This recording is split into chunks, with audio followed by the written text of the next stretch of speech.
Hello and welcome to another tour video in the Disney Dreamlight Valley. Today I'm going to show you my Glade of Trust biome, which became my favorite after we had TIANA'S update last year.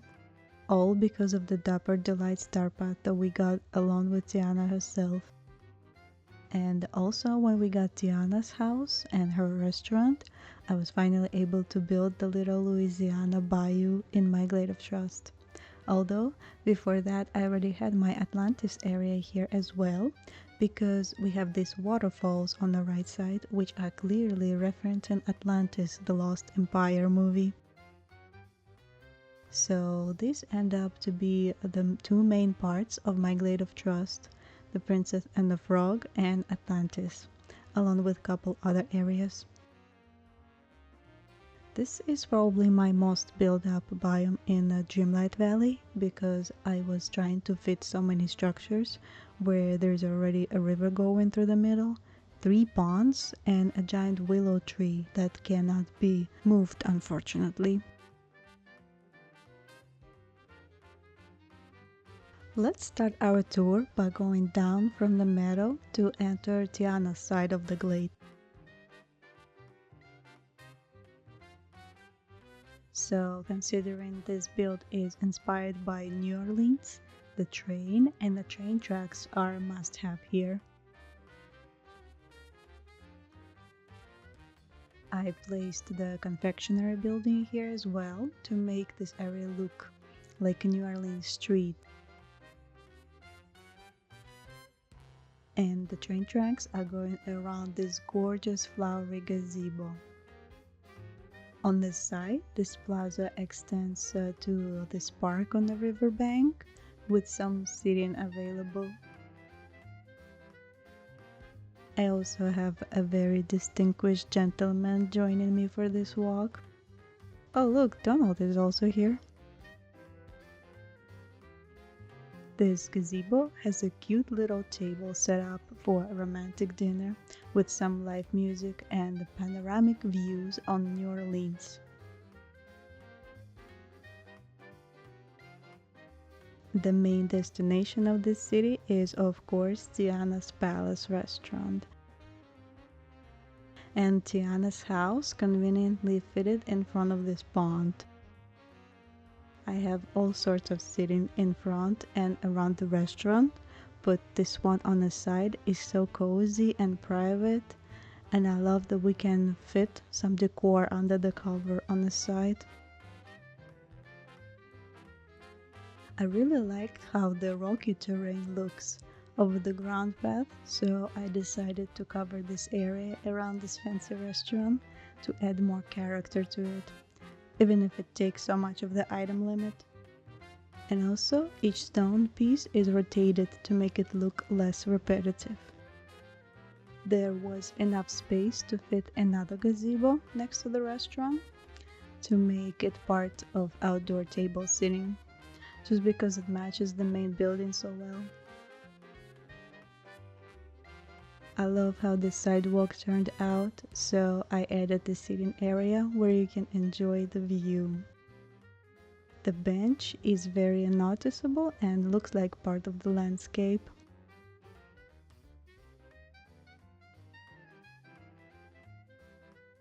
From here you can see the view open to the other side of the river, and the theme is a little unexpected.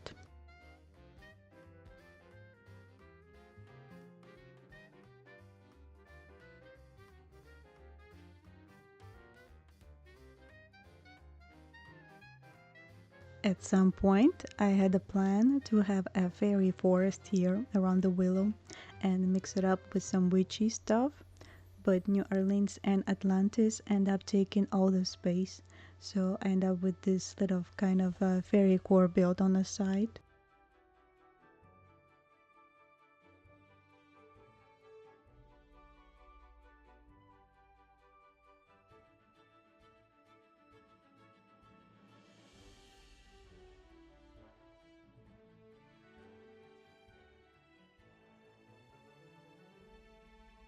I really wanted to use the glowing mushrooms around here and lots of foliage, which turned into a little nod to Alice in Wonderland.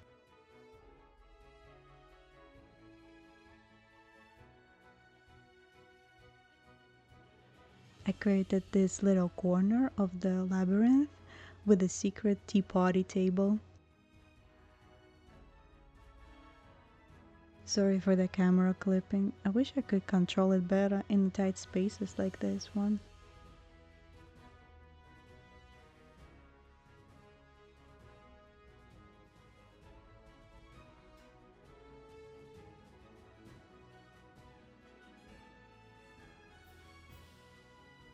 Moving forward, next to the labyrinth exit starts the camp area, which is part of the Atlantis build. But first, let's check this middle section with the giant willow. For the longest time, I could not figure out how to use this little space, because not much of a layout could fit in here, so I end up turning it into a witchy corner. Not the evil old witch who used to live up on the tree, but more like a herbalist and spiritual guide.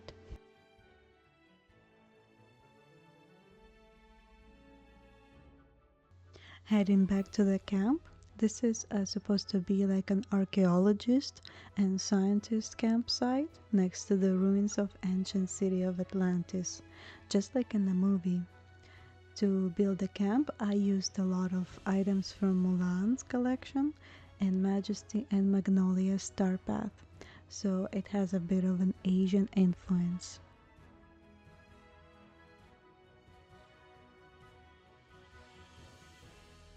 And right next to the camp is the part of the city of Atlantis that represents the advancement of their technologies.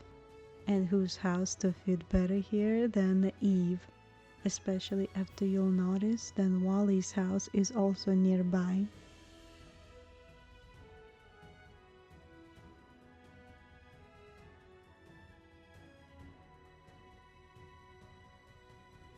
Our little robots have their own garden featuring the cutest little statues. Atlantis area is surrounded with water and various water features like jacuzzi and fountains.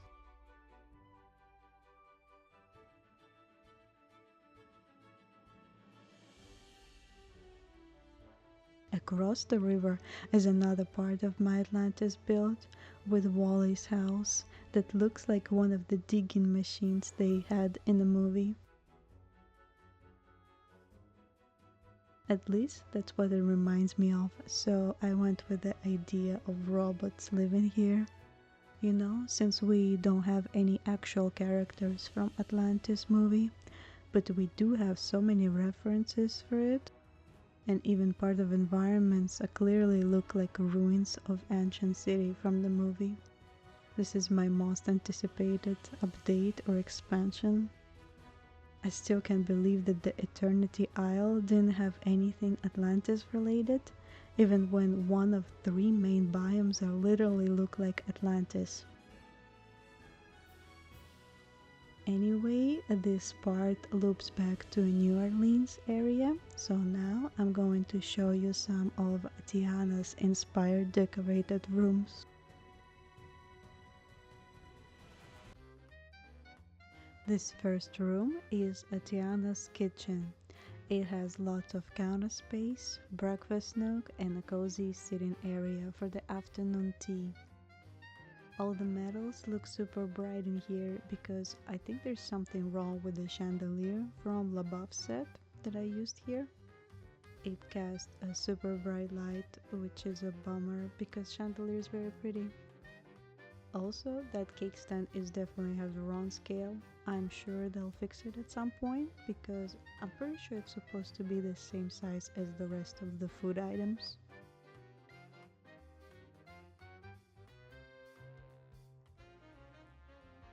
And this next room is inside of TIANA'S restaurant.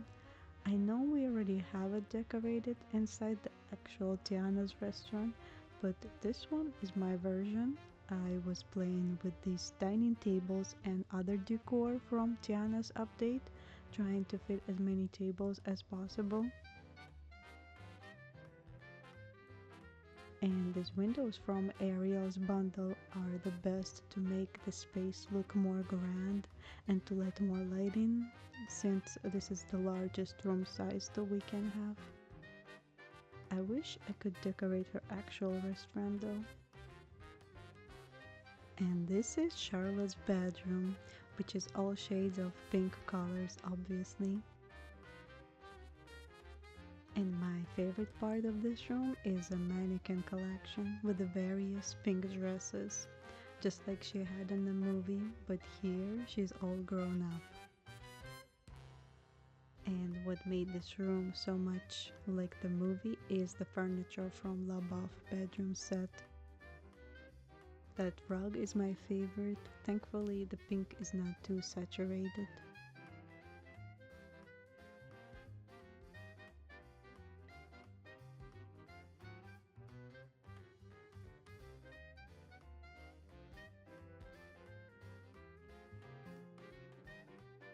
And now I'll show you real quick the Atlantis during the night, while my character is dressed up like Milo. The nighttime really changes this area. I placed a lot of glowing plants here from Eternity Isle and combined them with blue lanterns with glowing orbs.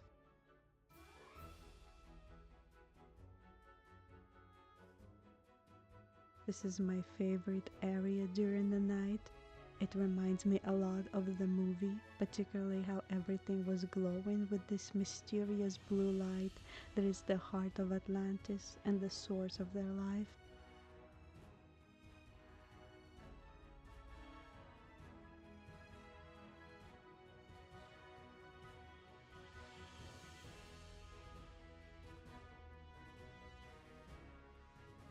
I think Eve's house fits here pretty well, like one of their flying machines, just like the one with the fish hat.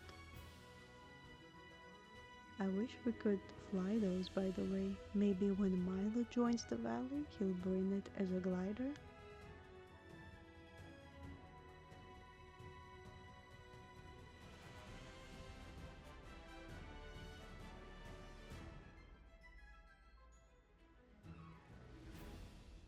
And now it's time for Atlantis-inspired rooms.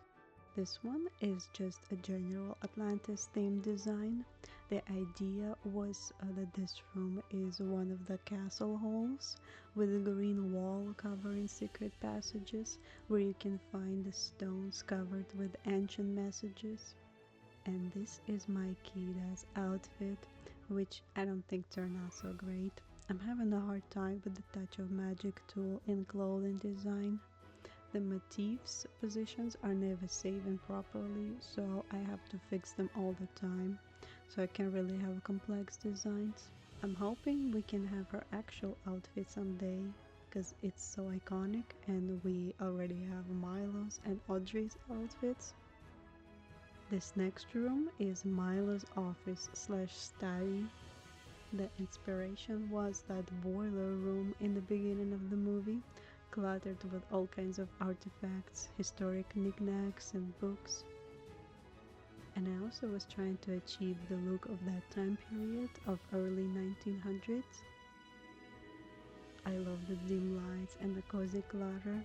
I decorated this room before we could rotate items, so now I could probably even try a different layout with rotating everything, and of course I wish we had more items from that time period. I really want more Atlantis items in the game and characters as well.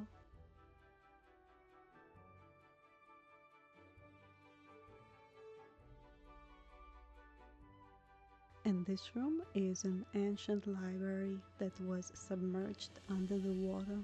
The walls started to crumble over time and it got overgrown with plants and strange mushrooms. But Atlanteans were able to preserve it because of their ancient technology. I used the crafting items from Eternity Isle for this design. I wish we had more variety of these items, just like these bookshelves. This is such a steampunk inspired style and I need more of this in game. Thank you for watching this tour of Glade of Trust, and I hope you enjoyed my mixed designs inspired by these two great movies.